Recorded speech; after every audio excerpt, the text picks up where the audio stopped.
ฮียนป้องกันความสงบสันติกองบัญชาการป้องกันศูนย์กลางกระทรวงป้องกันความสงบได้ปิดสุดเฮียนให้นักเรียนหุ่นที่26ศุกร์ปี2025หา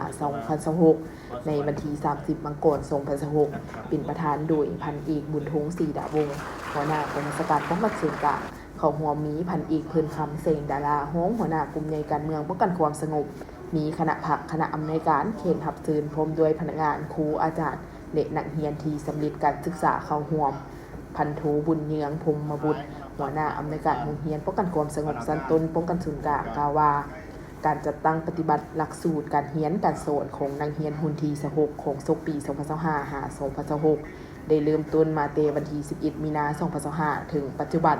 มีจำนวนนักเรียนทั้งหมด159สหายหญิง47สหาย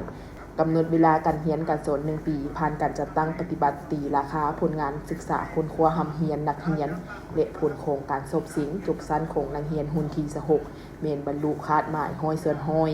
มีนักเรียนหุ่นที่26ได้รับนโยบายโยงโยผลงานโครงการศึกษาค้นคว้าหำเรียนอยู่โรงเรียนป้องกันความสงบสันติป้องกันศูนย์กลางตลอดระยะผ่านมาคือได้รับโยงโยจากกลุ่มใหญ่การเมืองป้องกันความสงบจำนวน37สหายหญิง10สหายหับโยงโยจากกรมบัญชาการป้องกันศูนย์กลางจำนวน97สหายหญิง23สหายหับโยงโยส่งเสริมจากโรงเรียนจำนวน22สหายหญิง11สหายนักเรียนที่สำเร็จการศึกษาค้นคว้าหำเรียนสุดนี้ได้รับนโยบายระดับชั้น10โท